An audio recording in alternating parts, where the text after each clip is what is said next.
অভিনেতা জাহরিয়ার বৃষ্টি আফরা ইবনাত খান ইকরার মৃত্যুকে ঘিরে সামাজিক যোগাযোগ মাধ্যমে একটি দীর্ঘ পোস্ট করেছেন তার স্বামী অভিনেতা জাহির আলফি।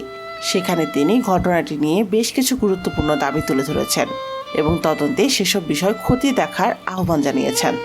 পোস্টে আলফি উল্লেখ করেন, তাদের বাসার ড্রয়িং ও ডাইনিং এলাকায় একটি সিসিটিভি ক্যামেরা রয়েছে, যার নিয়ন্ত্রণ তার কাছে ছিল না।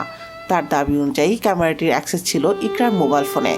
বর্তমানে ফোনটি পুলিশের হেফাজতে রয়েছে এবং ফরেনসিক পরীক্ষার জন্য পাঠানো হয়েছে। তিনি বলেন, সিসিটিভির সঙ্গে সংযুক্ত ডিভাইসের তালিকা পরীক্ষা করলে বিষয়টি পরিষ্কার হবে। আলভির দাবি, ঘটনার আগে 25, 26 ও 27 তারিখ সন্ধ্যার পর ইকরার কয়েকজন বন্ধু তাদের বাসায় এসেছিলেন। তার মতে এই 3 দিনের সিসিটিভি ফুটেজে বিষয়টি দেখা যাওয়ার কথা। তিনি আরও দাবি করেন, ওই সময় ধূমপান ও মদ্যপানের ঘটনা ঘটেছিল এবং দুর্ঘটনার আগের দিন ইকরা তার সহকারীকে দিয়ে সিগারেট ও ঘুমের ওষুধ আনান। এসব বিষয়ে তার সহকারী পুলিশের কাছে জবানবন্দি দিয়েছেন বলে উল্লেখ করেন আলভি। পোস্টে আলভি অনুরোধ জানান, ওই তিন দিনের সিসিটিভি ফুটেজে যেন কোনোভাবেই মুছে ফেলা না হয়। পোস্টে আলভি অনুরোধ জানান, ওই 3 দিনের সিসিটিভি ফুটেজ যেন কোনোভাবেই মুছে ফেলা না হয়। একই সঙ্গে তিনি বলেন, ইকরার মোবাইল ফোন ফরেনসিক পরীক্ষায় গেলে সামাজিক যোগাযোগ মাধ্যমের কার্যক্রম, কল লিস্ট ও মেসেজের তথ্য তদন্তে গুরুত্বপূর্ণ হতে পারে। তিনি জানান, প্রয়োজনে নিজের ফোনও পুলিশের কাছে দিতে প্রস্তুত আছেন।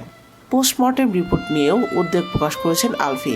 তার দাবি, যদি ঘটনার আগে কোনো ধরনের মাদক বা অ্যালকোহল গ্রহণ করা হয়ে থাকে তাহলে তার রিপোর্টে প্রতিফলিত হওয়া উচিত। পোস্টে আলভি আরও দাবি করেন, অতীতে ইকরার অন্য একটি বিয়ে হয়েছিল এবং পরবর্তীতে তিনি তার কাছে ফিরে আসেন। তবে এসব অভিযোগের পরও তিনি বলেন তাদের মধ্যে পারস্পরিক ভালোবাসা ছিল।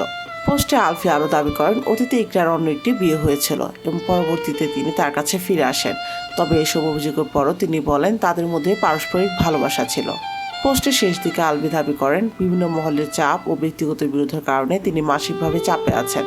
একই সঙ্গে তিনি আহ্বান জানান, ভবিষ্যতে কোনো অভিযোগ উঠলে যেন তথ্য প্রমাণ যাচাই করে দেখা হয়। মহলের চাপ ও ব্যক্তিগত বিরোধের কারণে তিনি মানসিকভাবে চাপে আছেন।